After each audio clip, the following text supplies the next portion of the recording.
Voilà, mesdames, messieurs, bienvenue. C'est impressionnant. Vous êtes impressionnantes et impressionnants d'être venus aussi nombreux et on vous en remercie. Si c'était à refaire, évidemment qu'on irait à la Marive, mais je pense qu'on va pouvoir quand même discuter ce soir et présenter ce que nous voulons vous présenter, ce projet de la place d'Armes, et qui va changer un petit peu, évidemment, la configuration de la ville. Alors, ce soir, la municipalité, Presque Incorpore, est très heureuse de vous accueillir ce soir pour vous présenter ce chantier qui devrait durer, dans le meilleur des cas, 4 ans. 4 ans, c'est long. Comment ça va se passer? Qu'est-ce qui a été envisagé? Qu'est-ce que pourrait être l'avenir dans ce secteur-là? C'est donc évidemment ce que nous allons vous présenter ce soir. Ça commence, vous le savez, par des sondages archéologiques qui ont lieu actuellement pour évidemment déterminer le passé et de voir qu'est-ce que nous devons faire pour nous adapter et respecter ce passé. On va vous détailler le projet et de pouvoir faire un parc urbain de 30 000 m² au cœur d'une ville, c'est peu courant. Et donc, nous avons à cœur de vous présenter ce que nous avons réfléchi, mais surtout, nous avons à cœur de vous entendre et de nous faire part de vos remarques. Parce qu'évidemment, le but, ce n'est pas de poser un produit fini, mais c'est de pouvoir avoir une interaction. Et donc, de ce côté-là, nous sommes très contents que vous puissiez être ici. Cette zone, vous verrez, elle fait la part belle à la détente et au loisir. Et donc, d'offrir une infrastructure à toute une région, à une ville certes, mais aussi à toute une région. C'est, vous le savez, aussi un hub de mobilité. On parle maintenant de hub de mobilité parce qu'on parle de voitures, mais on parle évidemment du futur. Et de savoir comment on va se déplacer dans le futur, c'est aussi une interrogation. Et le fait d'avoir à disposition un espace qui permet justement de dédier ceci à la mobilité, c'est extrêmement important. C'est aussi une pièce majeure, ce parc, qui va recomposer, qui va redessiner le centre-ville. Alors, vous le connaissez tous, le carré ou le rectangle fait du collège, de Benoît-Besson, de la gare et de la rue des Remparts est un magnifique endroit. Et cet endroit, nous n'avons pas le droit de le rater.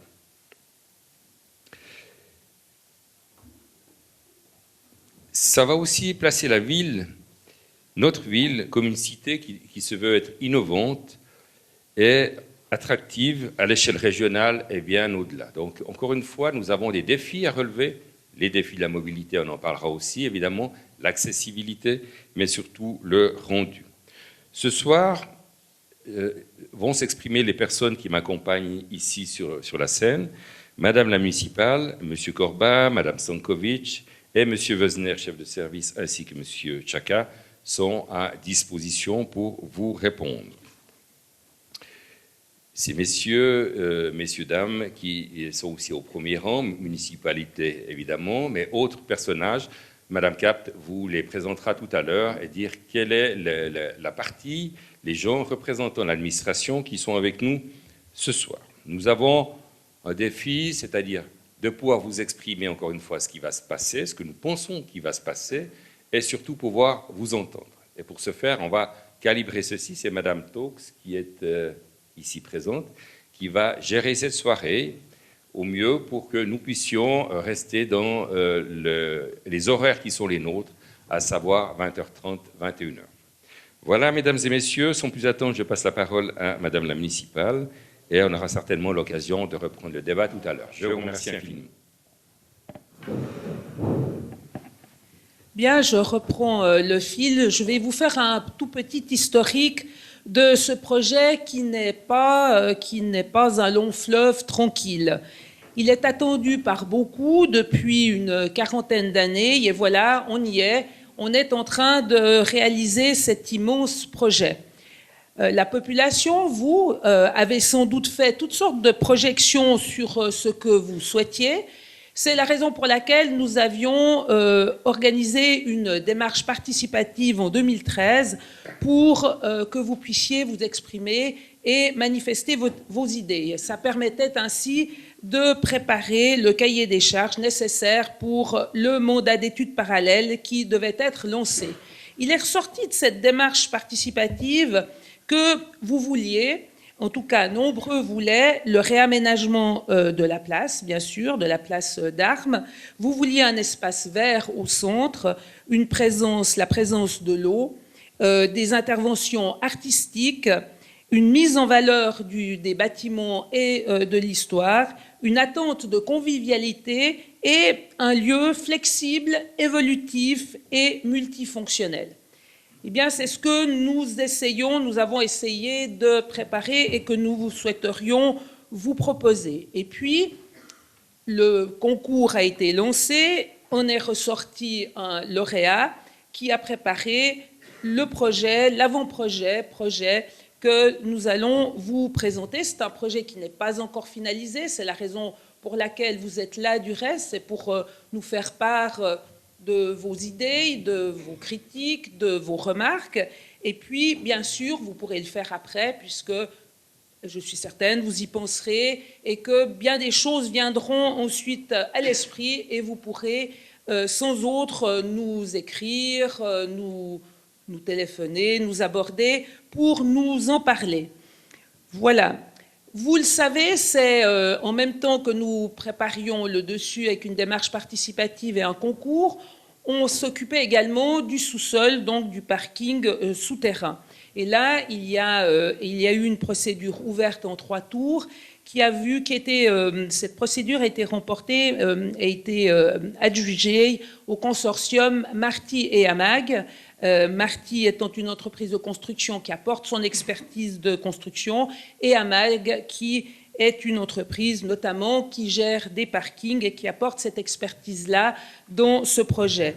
Le futur parking sera géré par une société anonyme, Parking Place d'Armes, dans laquelle la ville n'est pas actionnaire, mais a un administrateur, en l'occurrence en ma personne. Nous avons signé un contrat de partenariat public-privé et une promesse de droit de superficie distinct et permanent avec la société Parking Place d'Armes. Et ce projet a été approuvé par le Conseil communal le 7 mars 2019. Depuis, les services de la ville, tous les services, parce que c'est vraiment un projet interactif qui fait appel à tous les services, dans une collaboration active et nourrie, ont travaillé sur la préparation des travaux, ça va vous être exposé, les procédures à mettre en route, les mesures d'accompagnement. Bien sûr, nous n'avons pas le temps de nous y étendre, mais sachez que c'est un travail énorme, c'est toujours un travail énorme et très compliqué, les procédures étant en cette matière-là extrêmement complexes.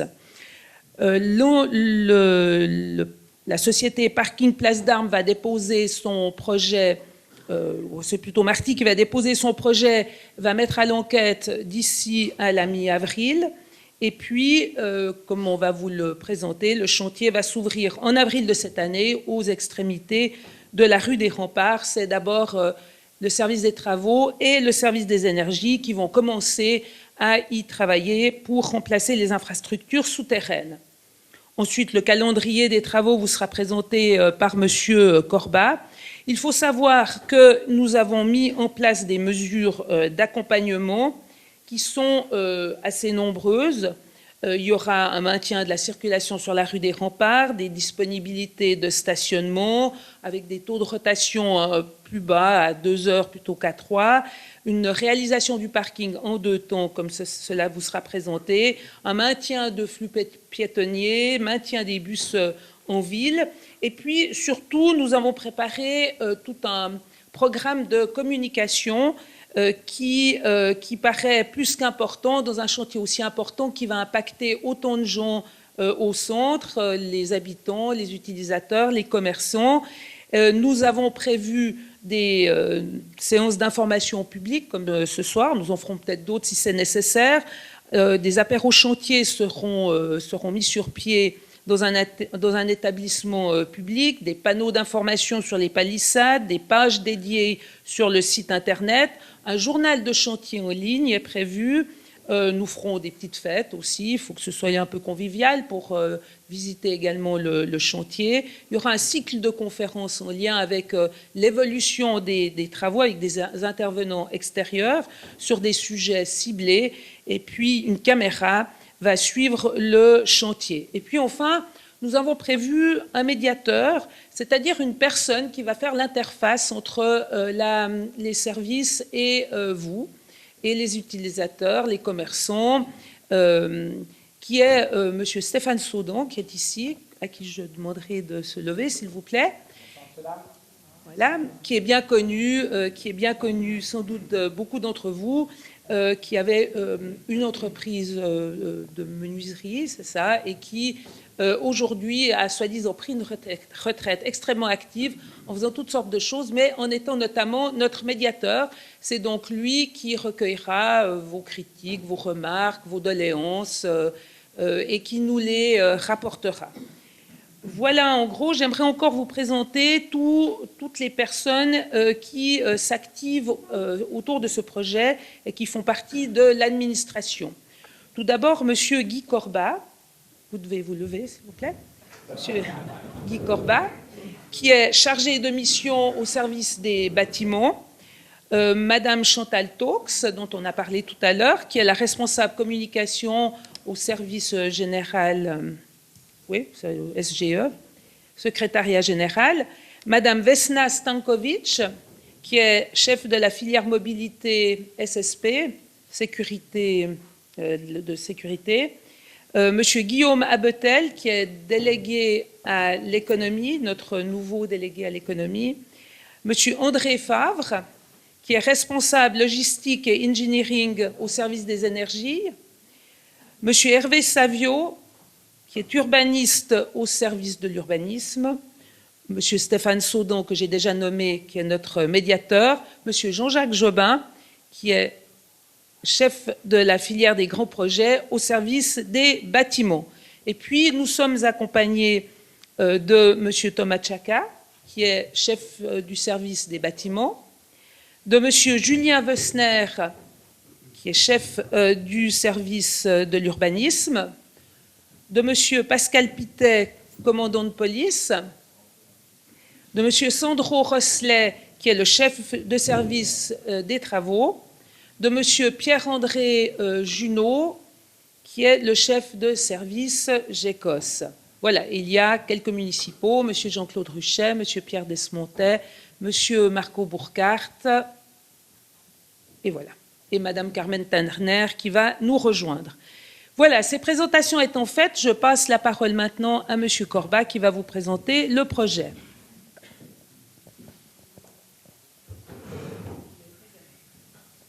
Très bien, bonsoir.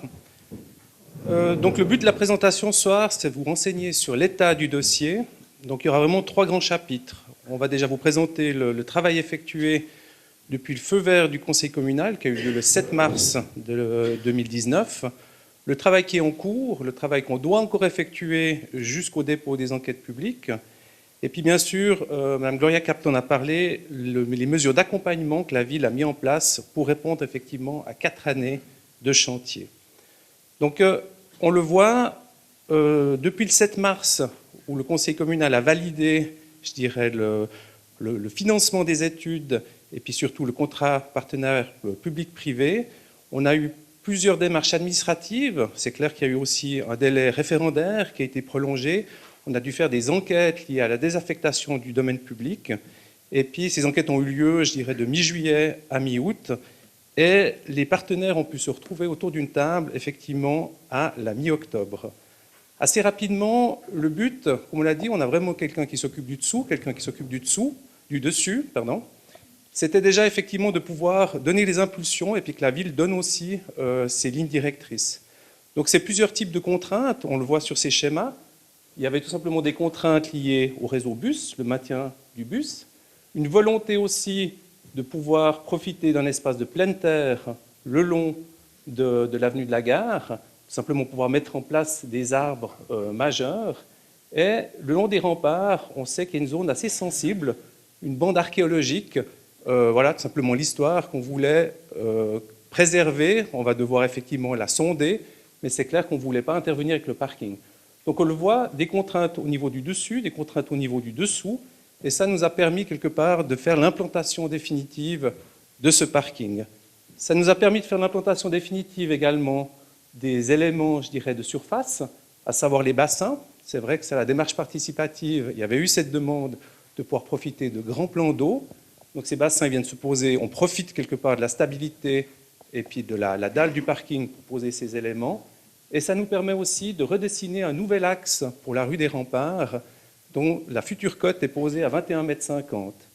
Pour les personnes qui fréquentent cet espace ou bien qui, en sortant, passeront, actuellement, effectivement, la route elle est un petit peu entre 9,50 m et 17 m.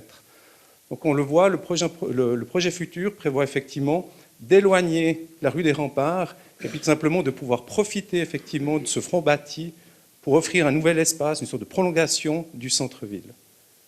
Une fois ces implantations mises en place, validées, ça a permis aux paysagistes effectivement de repositionner ce qu'on appelle un petit peu son plan de référence. On aime bien le présenter sous forme de strates. Donc on le voit, première strate, on l'a appelée l'allée des grands pins. C'est effectivement cette volonté de pouvoir mettre des arbres majeurs en accompagnement de ceux déjà présents sur l'avenue de la Gare. C'est une grande pelouse qui va se poser sur le parking. La démarche participative avait fait cette demande de pouvoir profiter d'un grand espace dégagé. Effectivement, il vient légitimement à un endroit, je dirais, où l'arborisation serait un tout petit peu plus délicate. Les bassins, on en a déjà parlé. Un repositionnement de la promenade Auguste Fallet. C'est vrai qu'elle est changée dans sa géométrie, mais je crois que dans son appellation, c'est quand même un élément qui est reconnu, puis une identité au niveau de la commune. Et puis je dirais vraiment, c'est vraiment l'élément supplémentaire de ce projet, c'est ce qu'on a appelé le parvis des Remparts. Il faut vraiment le voir effectivement comme une sorte de bande, une extension de ce centre-ville qui va pouvoir effectivement sur environ 17-18 mètres se prolonger et qui sera vraiment propice pour les marchés, les terrasses, donc vraiment une sorte de nouvel espace de vie qui sera mis à disposition. On a parlé effectivement du projet du dessus, mais ces 3 chantiers, c'est aussi un gros chantier au niveau des infrastructures. Donc assez rapidement, ça c'est quelque chose qui va démarrer cette année, c'est quelque chose qui n'a pas besoin de permis, c'est tout simplement la présence sur place de très très vieilles installations. On a des réseaux d'eau qui datent de 1943, sauf erreur. On est aussi dans un système pas en séparatif, en unitaire, donc il y a une nécessité effectivement de faire cet investissement.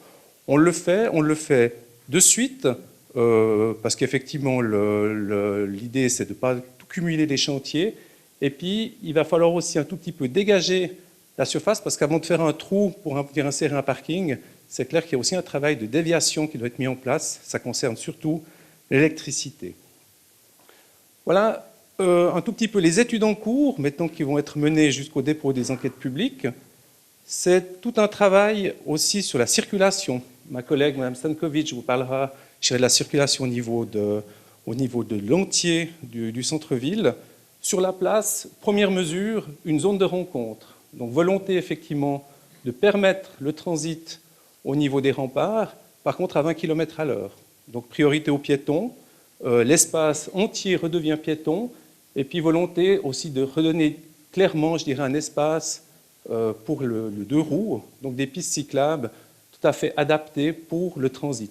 Cet axe-là est un axe assez fort qui va se développer dans le futur d'Yverdon, donc il y avait une nécessité effectivement de le reconnaître dans ce projet.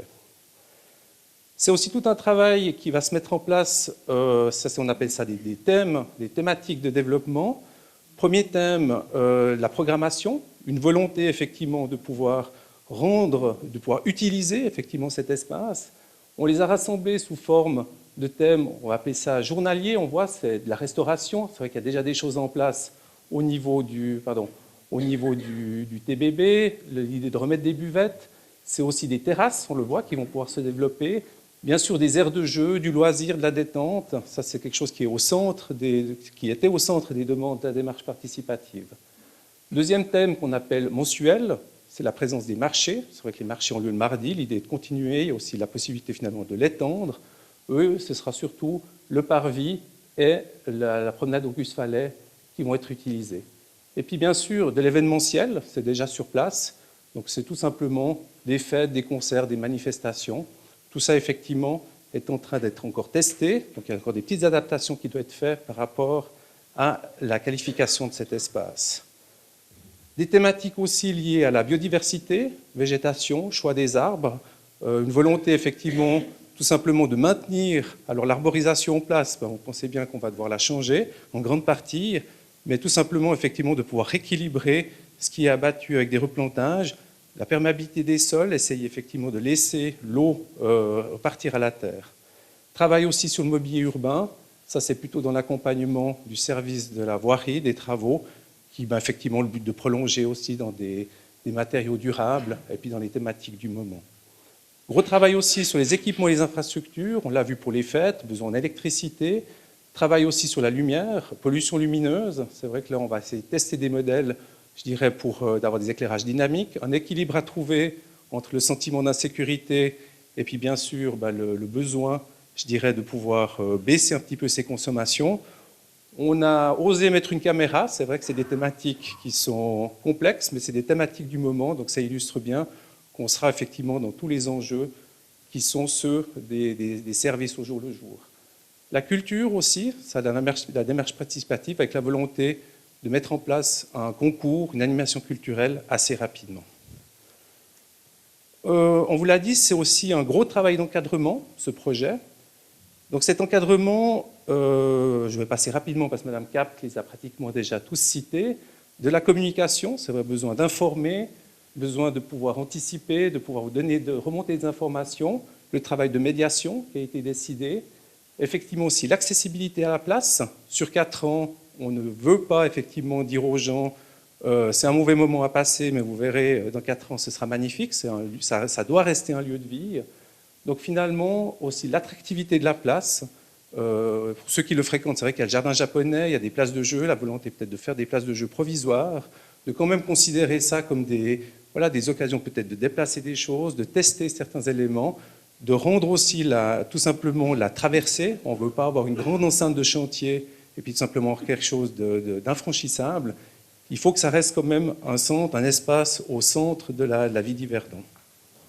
Les dates, alors on l'a vu au niveau des travaux réseau primaire, la volonté de démarrer je dirais au mois d'avril de cette année. C'est vrai que c'est des travaux, le financement a été assuré par la municipalité.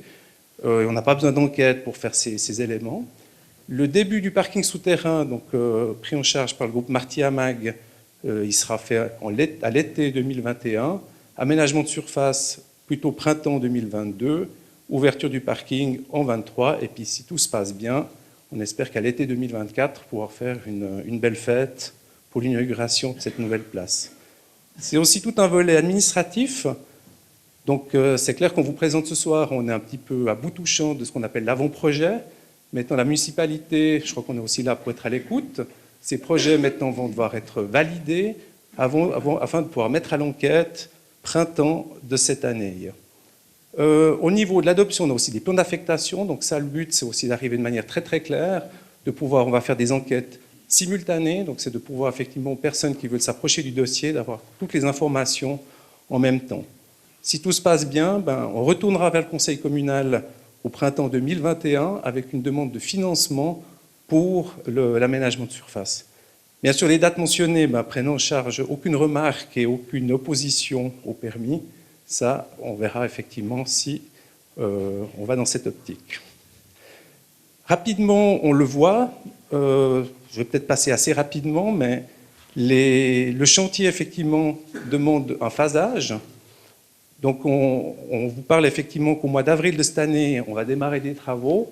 C'est intéressant de voir que dans un premier temps, jusqu'au mois d'octobre de cette année, finalement, la place ne sera pas impactée. Les travaux vont se faire aux extrémités, donc c'est plutôt des branchements sur les canalisations.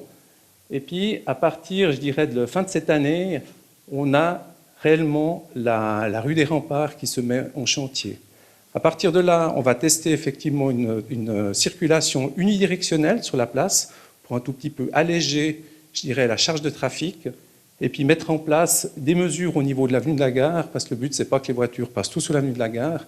Donc, on sera déjà effectivement dans des mesures de réduction du trafic ou de contrôle du trafic à cette période.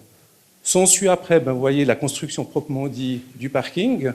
Je ne veux pas tout vous détailler, mais on le voit, toujours cette volonté de pouvoir, en tout cas, garantir aux piétons de traverser la place Le but, c'est pas d'avoir un énorme palissade de chantier.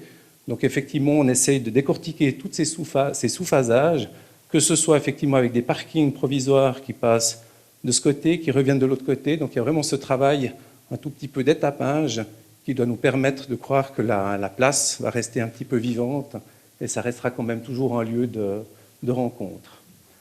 Ainsi de suite, jusqu'à effectivement 2024 avec la fin des travaux.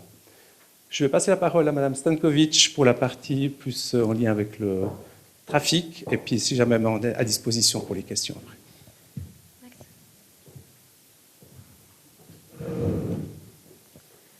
Donc, il m'appartient maintenant de vous expliquer la vision de la mobilité à l'échelle de la ville, qui s'inscrit également au projet du plan de circulation et qui a été soutenu par la municipalité.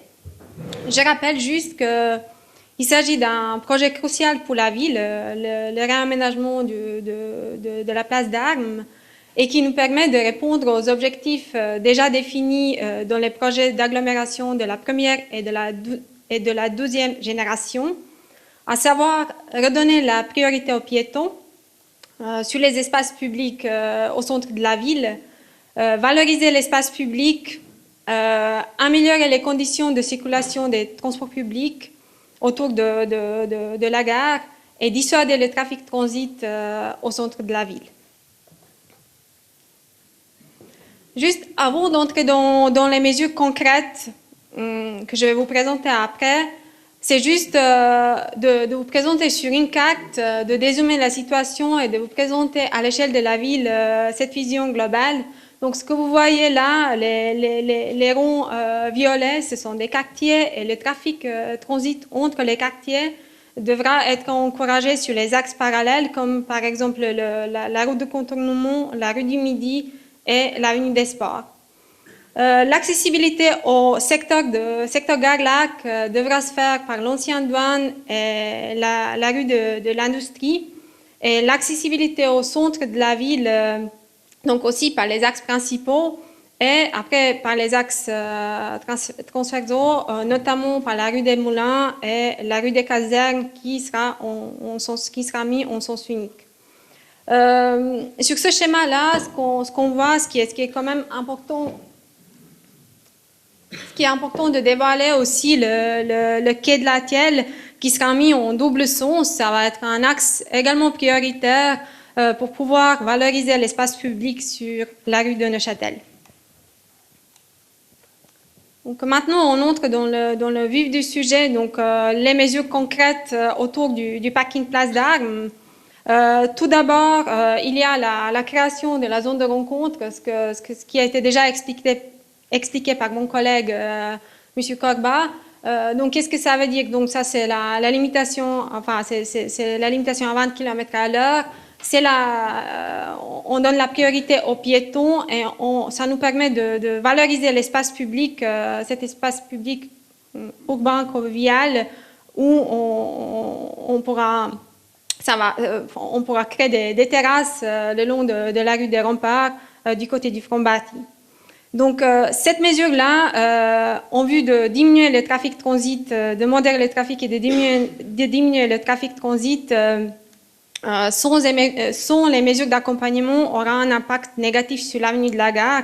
C'est pour ça qu'on a prévu une mesure simple, mais qui va permettre quand même de protéger l'avenue de la gare, c'est de supprimer les trafics traversants et uniquement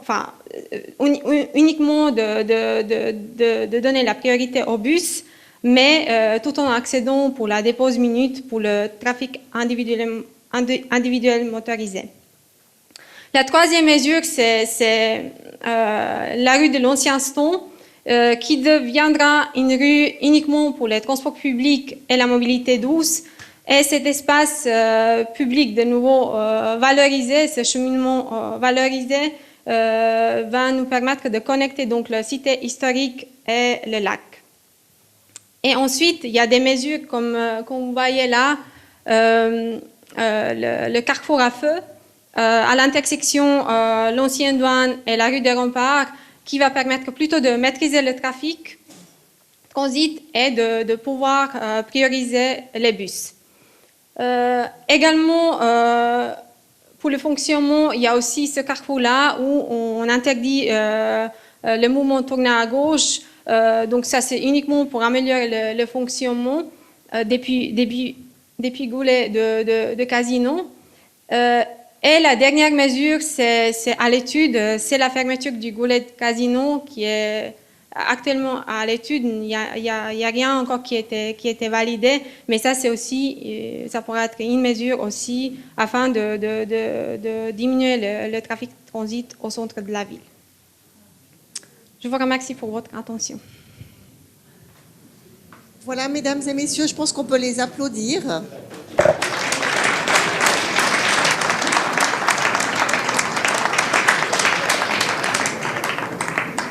Bon, on a essayé de vous résumer 4 ans en 30 minutes, donc c'était quand même une performance.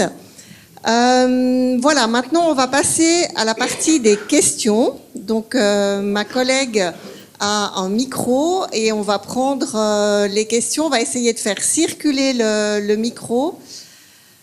On est là, comme vous a dit monsieur le syndic et madame Capt, on est aussi là pour vous entendre, pour avoir des remarques, des questions, des précisions, avec tous les gens qui sont sur le podium, mais aussi les autres chefs de service, chefs de projet impliqués. Alors, qui veut poser la première question?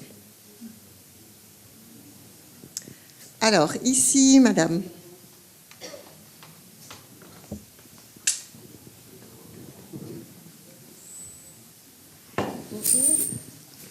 Je réagis tout de suite à ce qui vient d'être dit.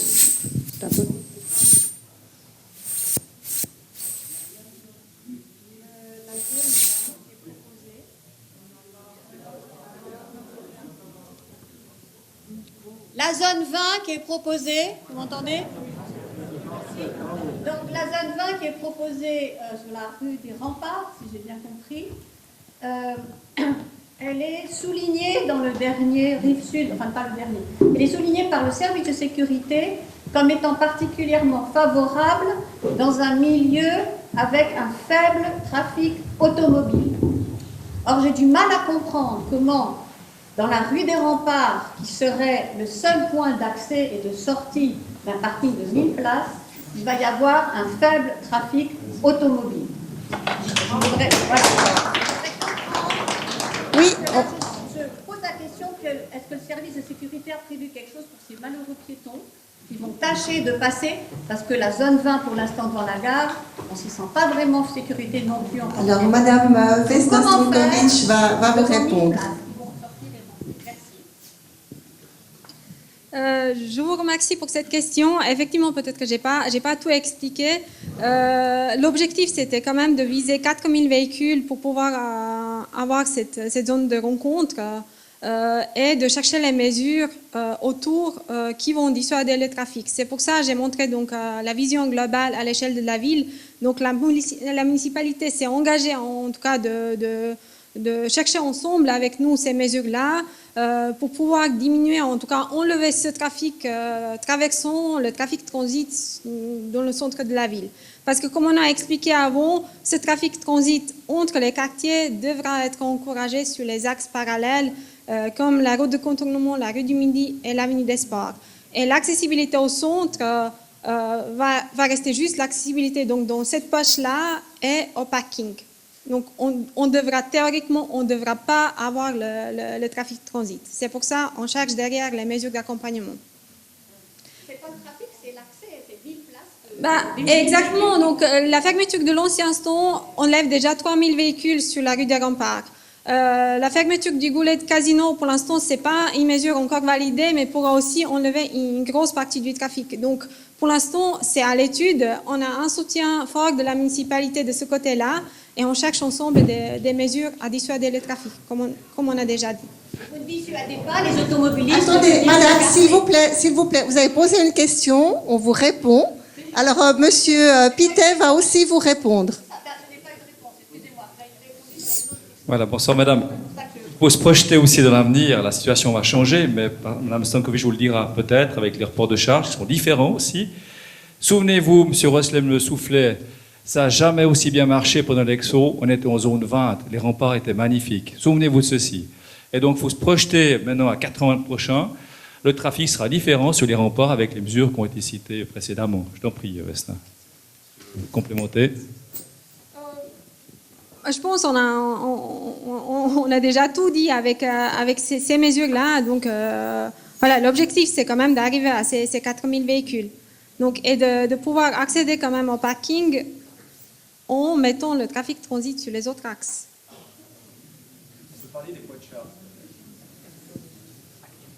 Les charges actuelles sur la rue de Rempart sont de 12, plutôt 14 000 véhicules. Donc, il y a eu des chiffres différents. Et on sait déjà, selon l'enquête origine-destination, sûrement vous avez vu ça, qu'il y a à peu près 65% du trafic transit, dont 40% juste donc, de trafic transit Yverdon. Donc, le quartier ouest de la ville au quartier l'est de la ville. Donc c'est assez flagrant donc, de savoir que juste on a autant du trafic transit à l'intérieur de la ville d'Yverdon qui transite par le centre. Merci Madame Stankovic. Pas oublier qu'on est en train de construire une route de contournement dont on espère qu'elle sera quand même aussi un tout petit peu utilisée. Alors, question tout au fond. Il y a une main qui... Alors, on espère vraiment que les micros vont bien fonctionner. Hein.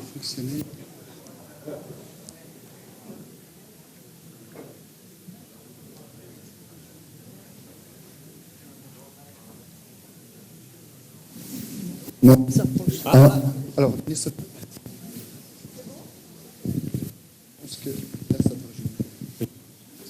alors, bonsoir. Alors, j'ai une question un peu particulière à vous poser. Je dois prendre le train.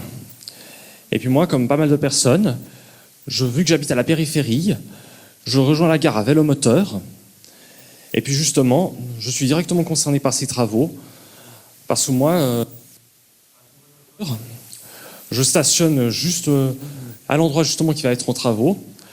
Alors que ce soit pendant ou après les travaux, j'aimerais bien savoir plus ou moins comment vous comptez justement gérer ce point-là, sans que ça soit trop compliqué, s'il vous plaît. Alors, est-ce qu'on va pouvoir continuer à stationner à proximité de la gare en vélomoteur, monsieur le syndic?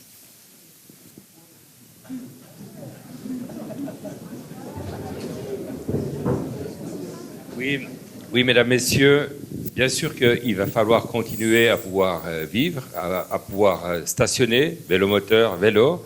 Et dans les projets que nous avons aussi une extension qui n'a pas été présentée ici d'une vélostation. La vélostation actuellement a environ moins de 200 places, sauf erreur. Et nous avons un projet pour l'étendre entre 600 et 900 places.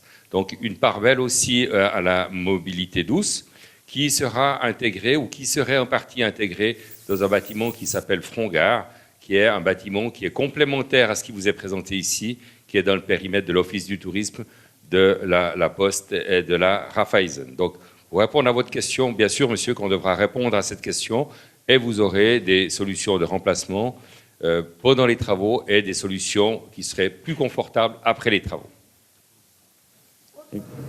Levez la main, s'il vous plaît. Alors, Steve, est-ce que tu peux aller au fond à droite, là? Je vois une main qui se lève.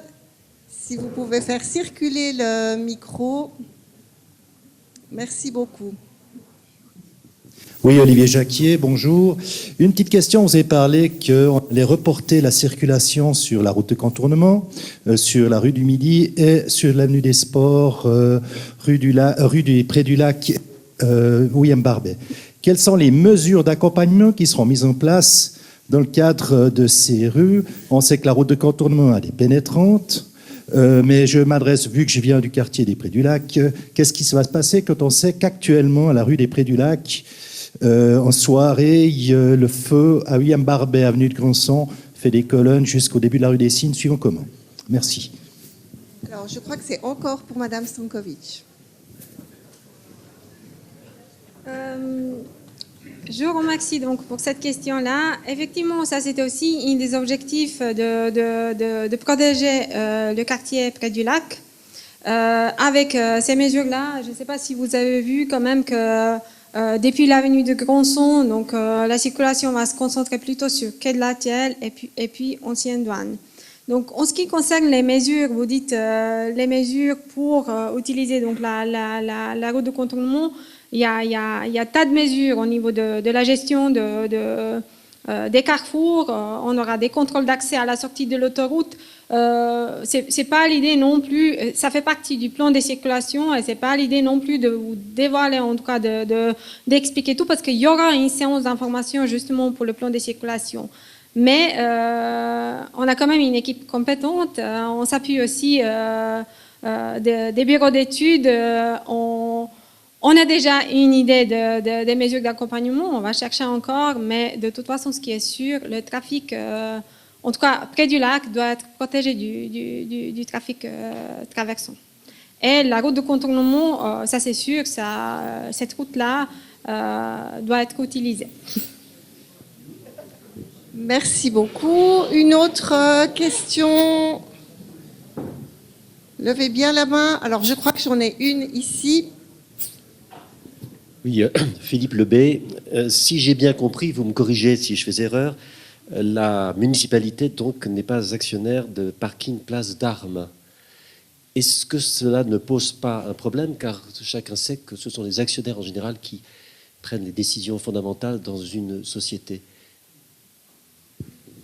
Alors, monsieur le syndic, madame Capt.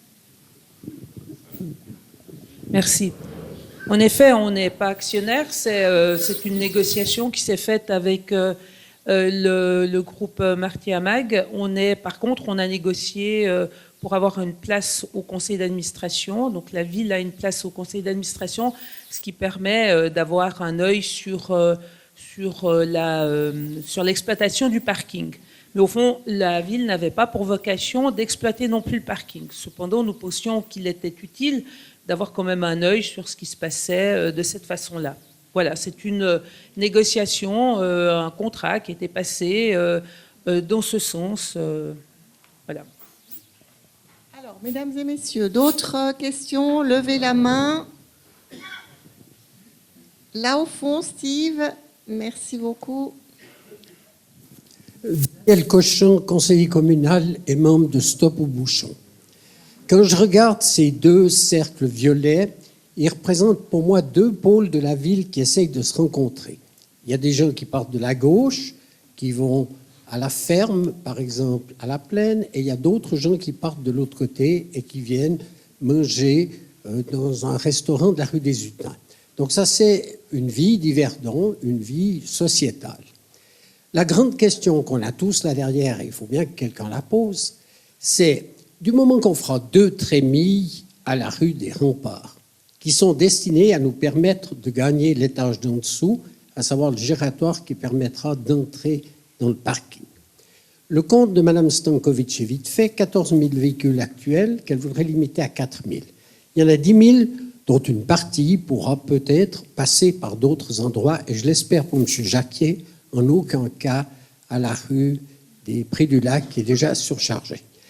Donc, est-ce qu'à ce moment-là, on ne devrait pas faire un peu ce qui s'est fait dans d'autres villes? Je pense à Renan avec le tunnel de Marcollet, qui a complètement changé la qualité de vie dans la région, et puis se dire qu'on met les trémies le plus loin possible aux deux bouts de la rue des Remparts, on passe en sous-sol avec des véhicules dont certains vont au parking, d'autres passent tout droit. La question est posée, je pense que c'est peut-être le plan B de la municipalité. Prière de me répondre, que va-t-il se passer dans le sous-sol de la rue des Remparts, étant donné qu'on vient de nous le dire, il nous faut de toute façon reprendre toute l'infrastructure, à savoir le gaz, l'eau et certainement encore toutes sortes de moyens de communication. Je me tais, j'attends la réponse. Merci. Alors, monsieur le syndic. Oui, merci. Oui, merci, madame, messieurs. On a fait les essais, mais je repasserai la parole à M. Corbat après, pour voir si on pouvait éloigner les entrées et sorties des trémies. Et c'est très difficile parce qu'on arrive sur les giratoires et sur les zones de circulation qui distribuent la ville. Donc, l'espace, même s'il y a 30 000 m², c'est assez restreint. C'est-à-dire qu'il faut qu'on puisse transiter, Madame l'a dit, il faut qu'on puisse transiter tranquillement en tant que piéton à travers cet espace-là sans devoir jouer au toréador avec les voitures. Et donc, il faut que ça soit une zone calme. La définition que la municipalité a choisie de mettre en 20 à l'heure va dans ce sens-là, en disant on définit que ce centre-ville, le centre-ville, notre centre-ville, doit être une zone calme. Pour ce qui est sur les chiffres et les éléments, encore une fois, je passerai la parole après, mais ce qui manque aussi dans ces explications de ce soir, c'est les modifications et les sens de circulation qui vont être dans le plan des circulations. Ça veut dire qu'on ne peut pas se contenter du rectangle de la place d'Armes, ça veut dire qu'il faut étendre la réflexion. Et étendre la réflexion, ça ne veut pas seulement dire reporter les 10 000 véhicules qui font 14 000 moins 4 000 que tout le monde a dit, ils vont passer où? C'est aussi de se dire que c'était le principe de la route de contournement, ceux qui n'ont pas pour vocation d'aller au centre-ville ne doivent pas aller au centre-ville et doivent passer à l'extérieur. Parce qu'il y a aussi des gens de l'agglomération qui transitent à travers la ville et en fait qui ne s'arrêtent pas forcément au niveau de la ville. Et donc ce que je voulais dire, c'est qu'il y a des éléments de modification de trafic qui vont avoir lieu, qui pourraient être, par exemple, parce que ça mérite d'être calé encore, au quai d'Achel, à la rue de Neuchâtel, aux casernes, etc. Donc, forcément que ces éléments-là vont impacter le reste du périmètre, le périmètre élargi, et ceci, ça va vous être présenté d'une façon générale par le biais du plan des circulations. Mais pour en revenir à la question de base, je vous passe la parole, M. Corbin. Oui, alors la réponse, elle est assez simple, on l'a testé, mais il faut se rendre compte qu'effectivement, des trémies pour un parking, c'est à peu près 25 mètres de rampe, on va dire 30 mètres si on compte encore des dégagements. À partir du moment où on veut faire passer effectivement le trafic, c'est aussi le trafic pompier, c'est le trafic poids lourd. Donc on passe à des trémies qui ont à peu près 75 mètres. Quand on est à Lausanne, à la place Chaudron, on voit très très bien l'impact que ça donne. La place d'Armes a une largeur d'un tout petit peu plus, à peu près 300 mètres. Donc si je fais 300 mètres moins 2 fois 75, ça veut dire que j'ai un rapport 1-1. Donc ça veut dire effectivement j'ai la moitié de la place qui est occupée par des trémies pour passer au-dessous. Et le prix effectivement était évalué à 15 millions. Donc c'est vrai qu'on prévoit finalement de faire un financement d'à peu près 17-18 millions en surface. C'est tout simplement faire x2 effectivement pour faire passer des voitures dessous. Et puis à ce moment-là, effectivement, les mesures de dissuasion n'auraient même plus raison d'être parce qu'on créerait une sorte d'autoroute là-dessous. Donc effectivement, tous ces paramètres a fait que le dossier s'est très très rapidement refermé. Et puis on a l'impression effectivement qu'en étant mesuré, puis en mettant un tout petit peu, en ayant l'addition de ces bons chiffres, on arrive vers quelque chose de beaucoup plus acceptable, que ce soit économiquement parlant ou tout simplement dans l'usage. Voilà, j'espère qu'on a répondu à monsieur le conseiller communal. D'autres questions, d'autres mains qui se lèvent? Alors moi j'en ai une ici, je lui donne mon micro. Bonsoir, j'ai juste une petite question pour les commerçants. Est-ce qu'il y aura d'autres, en attendant les travaux, est-ce qu'il y aura d'autres places de parc ou on devra juste aller dans les parkings qui sont derrière la gare et tout, tralala? Comment ça se passe? Alors, pendant les travaux, comment va se passer le parking? Qui veut répondre? Monsieur Corba, Madame Stankovic? Alors, je peux y répondre oui, parce qu'effectivement, l'idée, c'est que on le voit sur ces deux schémas, tout simplement, effectivement, on a décidé de faire le parking en 2 étapes. Donc, ça veut dire qu'on creuse à droite, on laisse du stationnement à gauche, après on creuse à gauche et on laisse du stationnement à droite. Donc, effectivement, ça implique un tout petit peu une prolongation, c'est un coût, c'est une prolongation dans les délais, mais de nouveau, dans ces mesures, je dirais dans le préavis qui a été voté par le conseil communal, cette mesure était déjà inscrite, le surcoût il a déjà été connu, et puis effectivement, de nouveau, probablement qu'on pourrait réduire le chantier de 6 à 8 mois, mais il était préféré effectivement de garder l'offre de stationnement sur la place pour les besoins des commerces et des usagers. Alors, une question, ouh là là, il va falloir aller avec un micro, Steve. à la fin de la soirée, on va applaudir notre huissier Steve. Merci beaucoup. Merci. Bonsoir. Claude-Alain Romaillet, ancien conseiller communal et accessoirement habitant de l'avenue Quinaire. D'après le plan qu'on a vu de la route de contournement avant, je suis un peu surpris par cette ligne bleue qui est directe et qui passe tout le long de l'avenue Quinaire. Alors, est-ce que c'est quelque chose d'actuel? Est-ce que ce qu'on nous a présenté comme projet avec un détournement de cette route de contournement dessous l'autoroute est en phase, aussi dans les délais? Qu'est-ce que ça va donner? Parce que là, ça va faire un gros changement aussi de trafic sur cette rue qui est déjà pas mal utilisée maintenant. Oui, mesdames, messieurs, pour répondre à M. Romaillet, c'est un schéma. C'est un schéma et ce n'est pas un positionnement exact. Le positionnement exact est celui qui est connu actuellement, c'est-à-dire la route, le secteur sud qui part depuis la Trémie, depuis Y-Park, qui va vers les îles et ensuite qui devrait partir en direction de l'autoroute en évitant ce qu'on appelle le secteur des parties pour rejoindre le côté de Montagny. C'est donc les projets qui sont en cours actuellement. Après, évidemment, il y a des procédures, il y a des remarques des services de l'État, il y a encore du travail à faire, mais ce qui est derrière moi est donc un schéma. Est-ce que je peux donner la parole à M. Roslet, peut-être qu'il peut nous donner des nouvelles de la route de contournement pour éclairer le débat? Volontiers, je peux confirmer ce qu'a dit Monsieur le syndic, c'est qu'effectivement, le projet qui est à l'examen préalable pour le centre et l'ouest passe le long du canal du déversoir et passe après sous le viaduc de l'autoroute de Lofrou. Donc l'examen préalable sera terminé d'ici 2 mois à peu près, donc on a des compléments qui sont envoyés, des validations de l'Ofrou, et le projet sera mis à l'enquête avec le secteur centre sous l'autoroute et l'ouest jusqu'en Chamard dans le courant de l'été de cette année. Voilà, alors d'autres questions?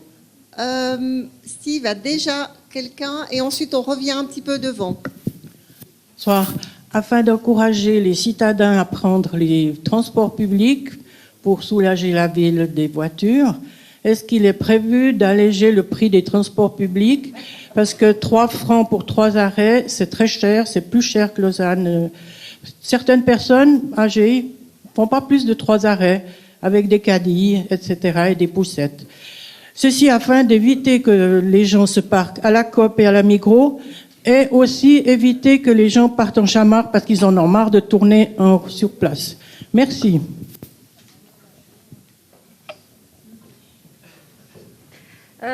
Donc au niveau des tarifs, c'est pas à nous de définir les tarifs, c'est plutôt la tarification Mobilis. Donc voilà, ni Travis ni nous, on peut pas définir les prix. Mais par rapport au transport public, effectivement, ça c'est aussi un des objectifs de développer ce réseau de transport public.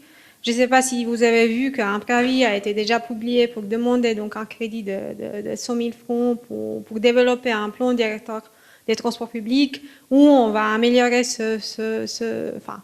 on cherche les leviers en tout cas pour améliorer ce réseau des transports publics.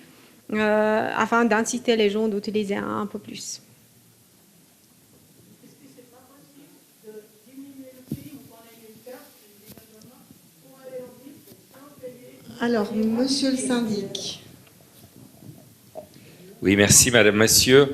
Il y a eu une intervention au Conseil communal la semaine passée pour savoir si on pouvait mettre les transports publics gratuits le samedi et faire parquer en périphérie. Alors, la réponse que nous avons donnée, c'est ça fait peut-être partie des pistes, et donc il faut nous laisser voir s'il y a des possibilités de ce côté-là. La municipalité n'a pas fermé les portes à l'ensemble, même si, comme l'a dit Mme Stankovic, c'est difficile parce que nous ne maîtrisons pas tous les tenants et aboutissants des tarifs de Mobilis. Mais encore une fois, c'est des éléments qu'on va regarder.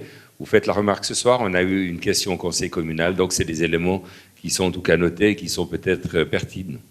Et puis, M. Ruchet aimerait apporter un petit complément. Monsieur le municipal Gécos. Merci. Oui, juste rappeler que la ville d'Yverdon-les-Bains a instauré également des bons pour les personnes de 65 ans et plus qui habitent la ville, et ça leur permet de bénéficier de réductions, en tout cas sur les abonnements, qu'ils soient mensuels ou annuels.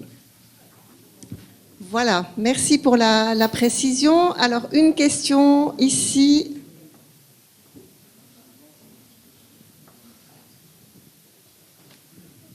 Merci, bonsoir. Vous avez souhaité qu'il y ait la possibilité de faire des propositions ce soir. Alors, je constate qu'on va mettre le quai de la Thielle en double sens, ce qui veut dire qu'on va devoir supprimer le parking qui existe déjà là le long, plus toutes les places de parc qui sont actuellement le long des remparts. On parle toujours des commerçants, j'ai beaucoup de respect pour eux, mais je pense aussi à tous les indépendants qui ont une activité au centre-ville et qui souhaitent quand même que leurs clients puissent les rejoindre. Ma question, pourquoi est-ce qu'on n'a pas envisagé une plaque provisoire, une sorte de deuxième niveau, sur le parking qui est près de l'Office du tourisme, où viendra par la suite ce fameux front-gare. Donc il y aura un décalage et j'imagine qu'on pourrait trouver une solution à ce niveau-là. Merci.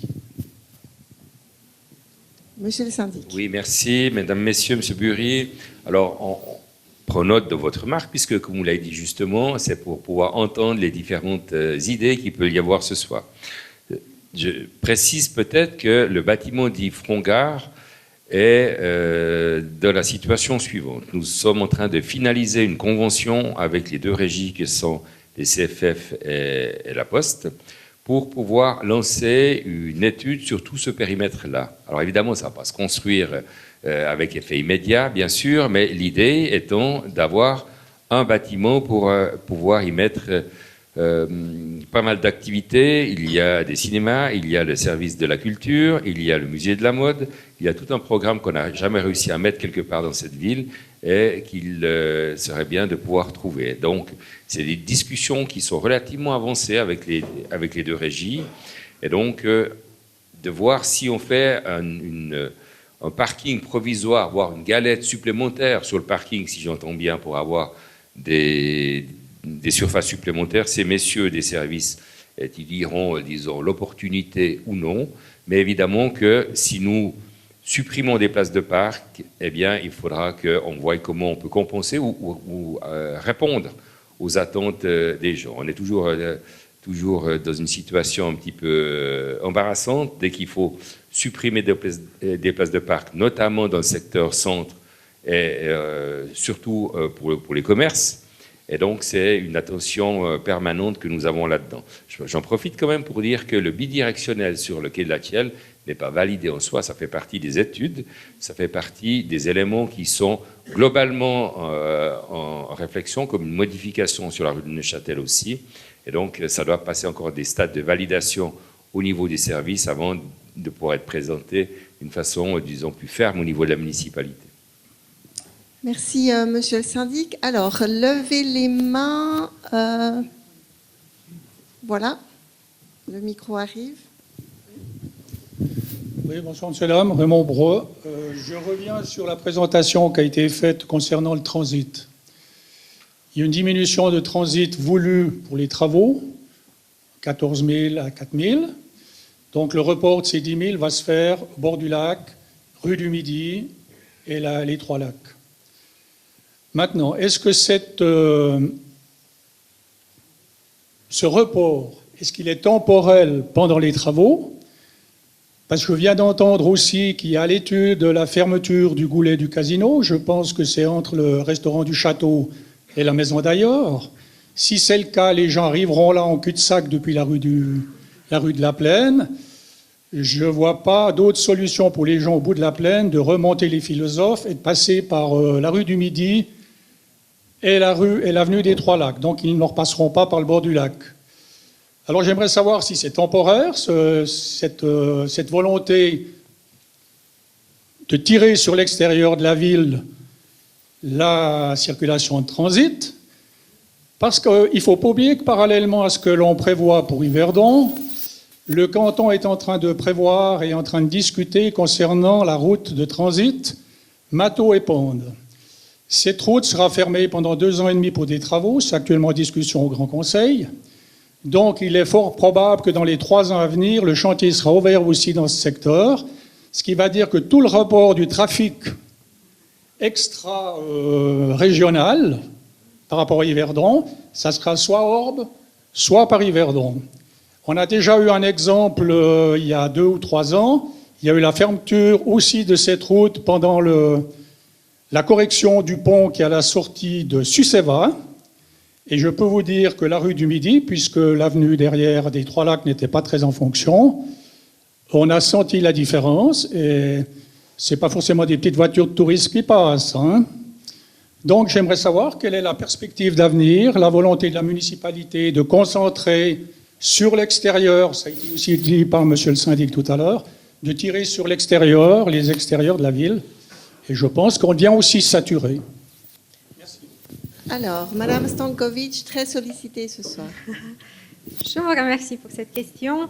L'objectif est d'équilibrer les charges de trafic sur les axes que vous avez vu sur le schéma. Ce n'est pas notamment de surcharger la rue du Midi. Donc, ce n'était pas du tout notre intention. De toute façon, il y aura un effet dominant. Donc, l'axe principal d'agglomération, la route de contournement va décharger passablement la rue du Midi. Et la rue du Midi va décharger quand même un petit peu le centre de la ville. C'est ça l'idée. Donc, c'était pas juste temporairement. Donc, ça, c'est la vision future. Mais en complément avec les mesures d'accompagnement, donc aussi pour la mobilité douce, parce qu'on essaye de promouvoir au maximum la mobilité douce avec les vélos en libre service et également les transports publics. Donc, d'inciter aussi d'utilisation d'autres modes de transport. Et par rapport à cet axe, la fermeture de cet axe donc pour l'instant, il n'y a pas eu cette analyse-là. Quel sera l'impact? Qu'est-ce que vous avez dit? Je dis qu'il faut en tenir compte, parce que ça n'a pas rapport ouais. pour la région. De toute façon, s'il faut, on va évaluer donc les reports de trafic, ce qu'on a fait aussi avec les travaux CFF.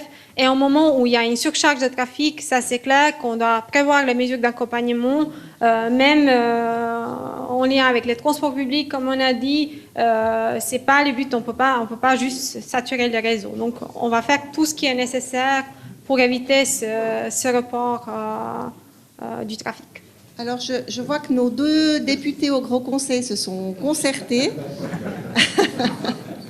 Alors, je donne la parole à monsieur Desmontet, municipal des énergies et député. Merci, bonsoir à tous. Là, c'est plutôt le député, effectivement, membre de la commission thématique des infrastructures de transport qui a sauté sur l'occasion pour aller vérifier le trafic journalier moyen de cette route entre Mato et Épande est de 800 véhicules jour à peu près. Donc, l'impact que vous pouvez avoir en partant du principe qu'elle se partagerait en 2 entre ceux qui passeront du côté plutôt d'Orbe et ceux qui passeraient plutôt du côté d'Yverdon, il est d'environ 400 véhicules par jour par rapport aux charges de trafic qu'on a à l'heure actuelle qui sont plutôt de l'ordre de plusieurs milliers, voire proches des dizaines de milliers. L'impact devrait être relativement réduit. Je vous remercie de votre attention. Alors, on est un petit peu rassurés pour ces reports. D'autres questions? Voilà, il y en a une. Voilà, bonsoir. Question assez simple. Y aura-t-il des places handicapées prévues le long de la rue des Remparts et non pas dans le parking, aux différentes extrémités, donc réparties sur la rue, non seulement durant la durée du chantier, mais également plus tard? Oui, mesdames, messieurs, on vient de faire une analyse, d'ailleurs, je dévie, mais je vais revenir, sur les places de parc handicapés qu'il y a dans le secteur des rives et du collège et du collège. Et on s'est rendu compte qu'il y a une offre qui est quand même relativement importante. Et évidemment, nous avons cette sensibilité-là que de faire attention à avoir des places de parc handicapés en suffisance aussi dans les autres endroits de la ville. Et donc, oui, on peut prendre l'engagement qu'il y aura des places de parc handicapés, que ça soit en surface, parce que peut-être qu'il faudra faciliter la vie dans ce secteur-là, et puis aussi peut-être dans la partie inférieure aussi. Donc c'est une démarche qui est permanente au niveau des services de la ville et des services de mobilité, et je peux vous répondre oui à votre question.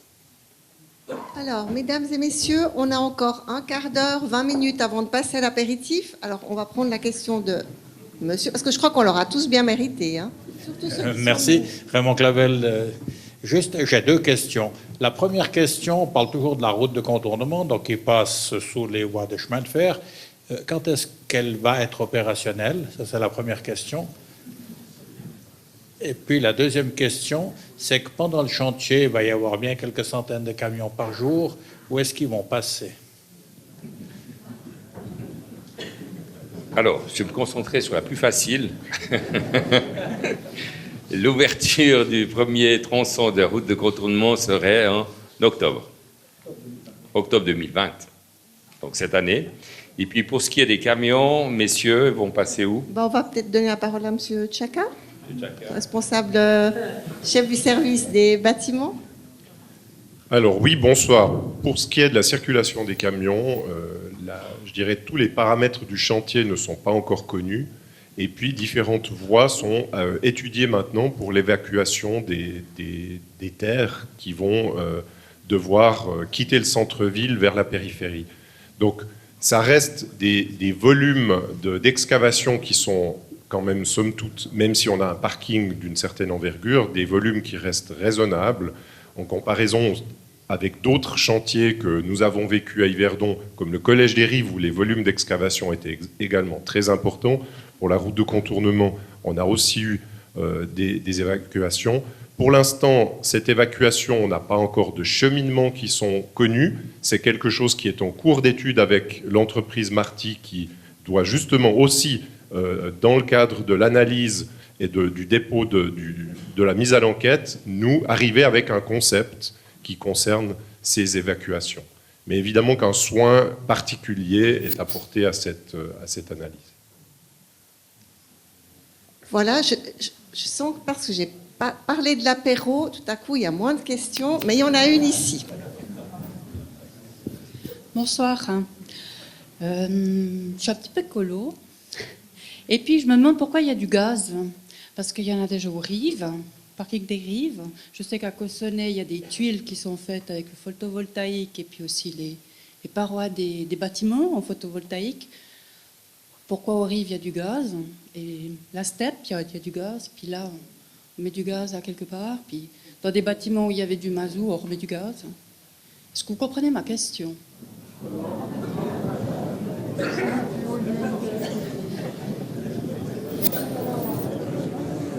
Bon, il y a des conduites de gaz actuellement, et pourquoi est-ce qu'on ne peut pas proposer une alternative? C'est peut-être une question pour le municipal des énergies. Oui, alors on s'éloigne un tout petit peu de la thématique du parking de Place d'Armes, mais je réponds volontiers.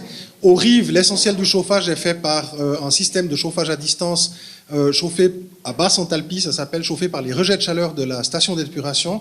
La station d'épuration, évidemment, elle est chauffée également par ce bien. Et puis, ce système de chauffage à distance, qui n'est donc pas à base gaz, sera étendu à l'ensemble du quartier Garlac de ce côté-là. Donc alors après, c'est vrai qu'on a un réseau historique de fourniture de gaz qu'on a utilisé pendant plusieurs dizaines d'années et dont on se pose des questions sur l'avenir qu'il pourrait avoir, mais le réseau, on va le maintenir, sachant qu'il est possible qu'on change progressivement dans le futur d'agents énergétiques qui passent par ce tuyau. On pourrait penser à de l'adjonction de plus en plus forte de biogaz, voire à terme peut-être de l'hydrogène, mais le réseau, on va le maintenir en place, notamment les grandes infrastructures et les grandes autoroutes du réseau, elles seront maintenues en place parce que c'est un réseau qui peut nous servir à plein d'autres choses que simplement amener du gaz. Pour le reste, je ne sais pas exactement à quoi vous faisiez référence, pour être tout à fait franc.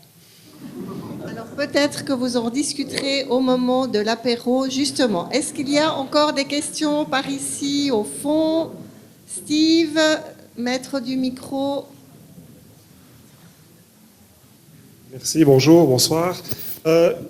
C'est un élément qui n'est peut-être pas d'une architecture ou d'une importance architecturale folle, mais ça reste un élément qui, à mon sens, fait partie un peu de l'iconographie d'Yverdon.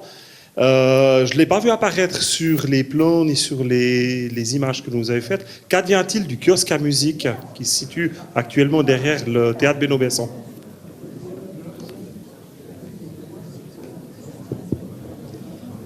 Alors, le kiosque à musique va être maintenu, bien sûr, parce que c'est considéré comme un monument historique.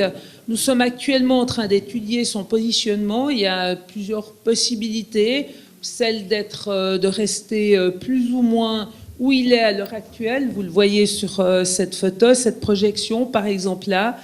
On peut imaginer, je vais vous dire un petit peu ce qu'on a imaginé, comme ça fera peut-être un peu réagir. On peut imaginer le déplacer éventuellement à droite. Peut-être qu'il faudrait que vous le faites, Guy, vous nous montrez. Voilà, ici, c'est aussi une alternative qui est examinée. Ou encore, éventuellement, un troisième endroit qui est examiné, c'est celui-là. Voilà, après, il y a le pour et le contre. Tout ça, c'est encore à l'analyse.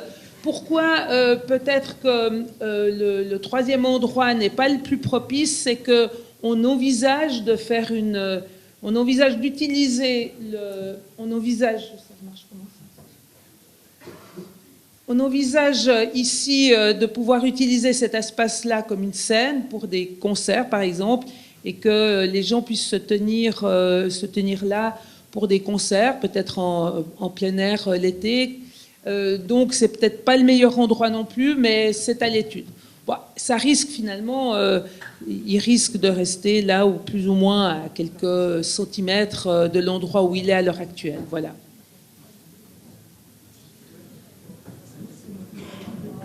Merci. Alors, autre question ici. Julie, est-ce que tu peux amener le micro ?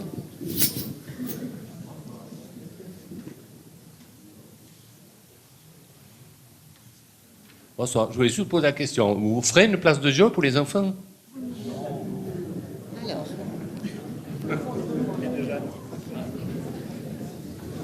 C'est vrai qu'on a parlé de tuyaux, c'est vrai qu'on a parlé de béton, et on n'a pas commenté réellement ce qu'il y a sur le dessus, ou ce qui est prévu sur le dessus.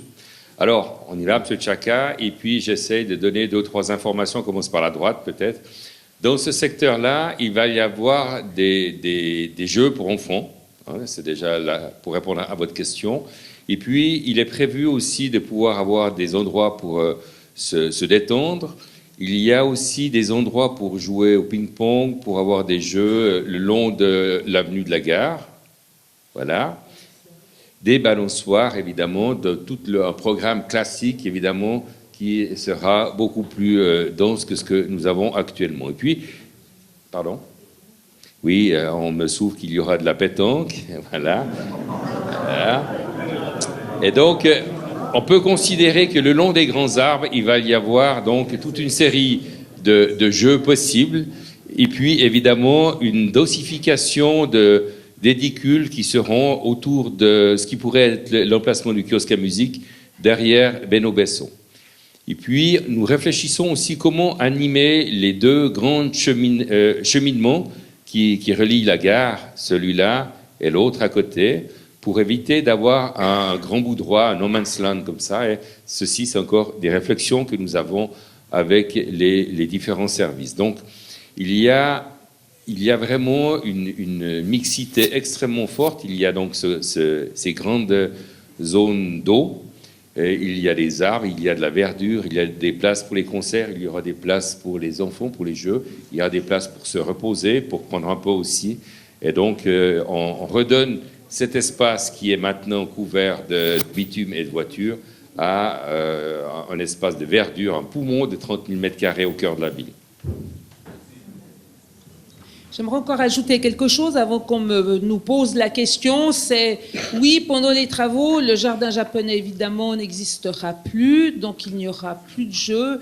Et oui, nous sommes en train d'étudier d'autres possibilités. Nous voulons offrir des jeux aux enfants sur ce périmètre-là, et nous sommes en train d'étudier où il y aura 1 voire 2 endroits qui remplaceront le jardin japonais, en attendant d'avoir la grande place de jeu qui sera là où le syndic vous l'a montré. Merci beaucoup, Madame la municipale. Il y a encore une question ici de Madame. Oui, Merci. À propos justement de cette grande étendue de verdure dont vous parlez, je voudrais savoir s'il a été calculé le nombre de litres d'eau qu'il va falloir payer pour pouvoir éventuellement garder cette surface verte, vu ce qu'on nous promet pour le climat, et vu qu'il n'y aura aucun arbre qui est prévu en ce sens, évidemment, puisqu'on ne peut pas en faire pousser. Donc ça, c'est le premier chiffre que j'aimerais savoir. Puis l'autre, c'est tout à l'heure, Madame Capt, effectivement, nous a confirmé que la municipalité n'aurait plus qu'un œil sur la gestion, et je voudrais savoir pendant combien de temps cet accord a été conclu. Merci. Alors, d'abord, peut-être... Bon.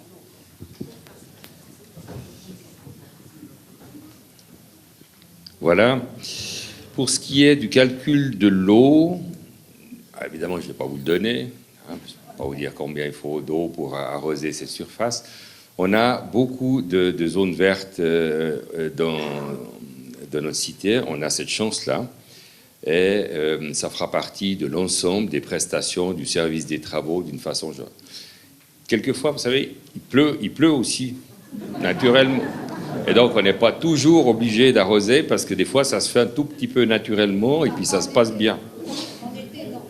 Oui, ben, vous savez, des fois, il pleut en été, mais je suis d'accord avec vous, ça ne devrait pas être le cas. Mais voilà, d'accord avec vous. On va tenir compte, disons, des différents paramètres et de toutes ces sensibilités-là.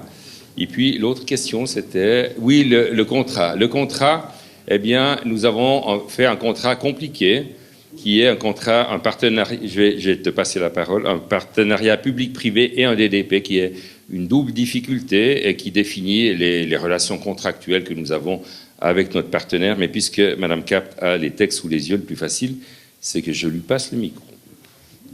Merci beaucoup, Monsieur le syndic. Le droit de superficie est accordé pour une durée de 75 ans, à compter du jour de la signature de l'acte constitutif du droit distinct et permanent que j'ai dans mes mains, qui permet d'exploiter le parking de la place d'Armes sur une durée de 70 ans sur la durée. Donc pendant 70 ans, effectivement, la société Parking Place d'Armes le fera, puis ensuite le parking nous reviendra complètement. C'est donc le but d'un droit de superficie distinct et permanent.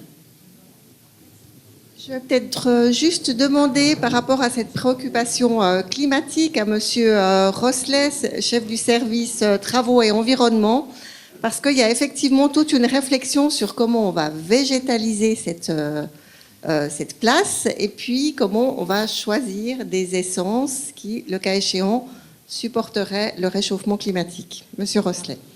Merci.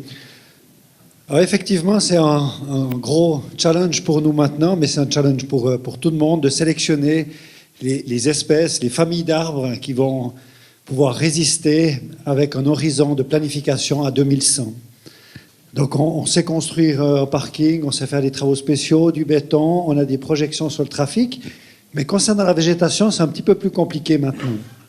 Donc il y a des recherches qui se font, je dirais, un petit peu partout dans le monde, mais spécifiquement aussi en Suisse, entre autres par l'Institut de la recherche sur les forêts, de la nature et du paysage, qui fixe dans le fond les stations qui seraient susceptibles d'avoir la meilleure représentation pour les espèces à sélectionner.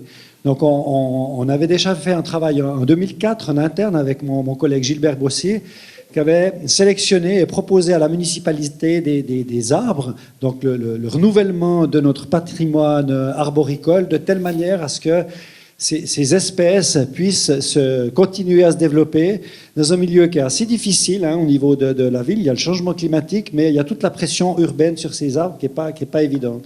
Donc en 2004, on avait fait des propositions, on s'était placé à peu près à l'horizon de Montpellier, et puis on avait choisi un certain nombre d'espèces, en plus des espèces, je dirais, indigènes qui peuvent résister pour pouvoir planifier sur les 15 prochaines années. Maintenant, on essaye de planifier jusqu'à l'horizon 2100. Donc, on a une station qui est à peu près à la hauteur de Sarajevo. Et les espèces qu'on a sélectionnées, qu'on a proposées, puisque dans le fond, ça va se faire dans le cadre de la planification de cette surface par l'architecte paysagiste et le service de l'urbanisme, c'est une vingtaine d'espèces avec il y a 7 à 8 familles d'arbres qui sont sélectionnées et environ 30% indigènes, qui ont la capacité de pouvoir résister à l'horizon 2100. Avec beaucoup d'incertitudes, puisque les spécialistes, ils arrivent plus ou moins à extrapoler la courbe de variation de température. Ce qui est beaucoup plus difficile, c'est quels seront les événements extrêmes et quelles seront l'amplitude et la fréquence. Donc évidemment, pour pouvoir donner le maximum de chance à tout ce patrimoine arboricole qui sera mis en place, c'est d'avoir la plus grande diversité possible. Donc on va sélectionner un panachage le plus grand possible pour avoir le maximum de chance à un horizon 2100, tout en sachant qu'il pourrait y avoir effectivement des essences qui résistent moins bien ou qui s'acclimatent moins bien en fonction de ces variations qu'on ne maîtrise pas totalement. Concernant les gazons, ben effectivement, on peut avoir un gazon comme aux rives du lac, un gazon, je dirais, relativement extensif. Ça veut dire qu'on n'a quasi pas arrosé jusqu'à ce jour. Au démarrage, il y a eu 1 ou 2 années où on a dû quand même faire de l'arrosage en fonction de l'usage qu'il y avait. Donc l'objectif, c'est quand même d'avoir une végétation qui soit le moins arrosé possible, mais il faut aussi accepter qu'il peut y avoir du gazon qui est brûlé en été. On sait qu'il redémarre, simplement, ben, l'esthétique n'est pas tout à fait le même que ce qu'on souhaite avoir si on veut un gazon pour un golf. Donc tous ces choix, tous ces éléments sont mis dans le fond en discussion de telle manière à ce qu'on fasse des choix le mieux par rapport à l'usage, mais aussi par rapport à la sauvegarde de l'environnement et puis entre autres de l'eau, puisque c'est effectivement un paramètre qui est important.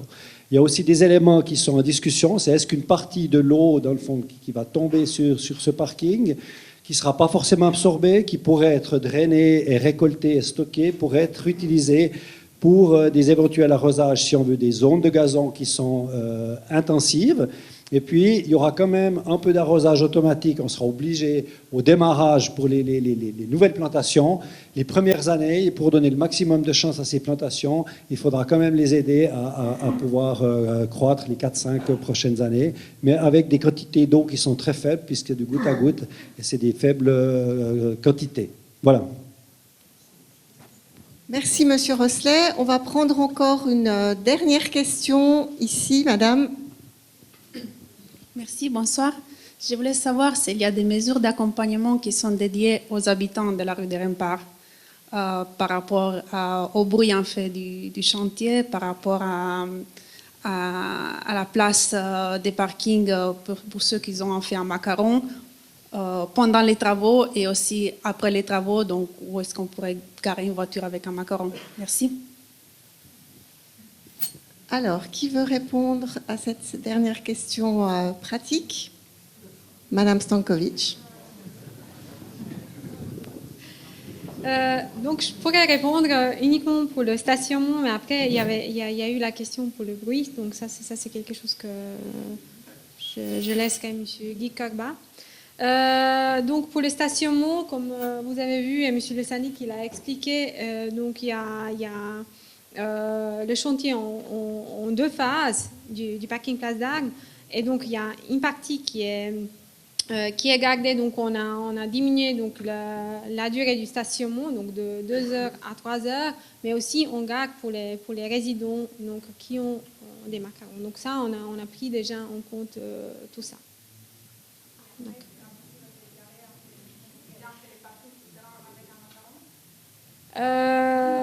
Non, ça c'est pendant les travaux, mais c'est vrai, à l'état futur, ça reste, donc ça va s'éloigner donc, par rapport au macaron, donc, parce qu'on a dans le périmètre d'influence du parking, donc on doit supprimer 800 places. Donc ça c'est quelque chose qui est déjà acquis selon le contrat.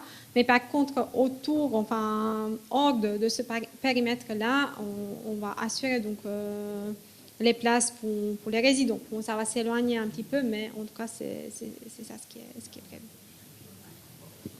Pour ce qui concerne le bruit, je vais peut-être demander à Monsieur Corba comment on va essayer de gérer le chantier au mieux. Oui, alors concernant le bruit, effectivement, on ne peut pas vous promettre, ça restera un chantier, donc ça c'est clair qu'il y aura quand même des droits de nuisance. Par contre, ça rejoint, c'est vrai que cette volonté de faire des étapages, faire en plusieurs étapes, ça a aussi une incidence quelque part sur le tempo, parce que c'est vrai qu'on n'a pas misé sur un chantier qui va très très vite, Donc tout simplement, on sera dans des horaires réguliers, il n'y aura pas de travail de nuit, il n'y aura pas de travail de week-end. Après, les horaires sont très réglementés, parce que c'est vrai que les chantiers se terminent en fin de journée. Donc on est, je dirais, dans un usage conventionnel. On a lancé aussi des mesures on a fait des constats avant travaux. Donc ça veut dire que tous les bâtiments de l'avenue des Remparts sont en train d'être visités par des ingénieurs pour voir effectivement l'état, connaître s'il y a déjà des fissures, est-ce qu'il y aura des fissures. Donc on ne peut pas exclure effectivement quelques désagréments, on ne peut pas exclure un peu de poussière, mais je dirais qu'on ne sera pas hors norme par rapport à des situations qu'on connaît d'un chantier en centre-ville.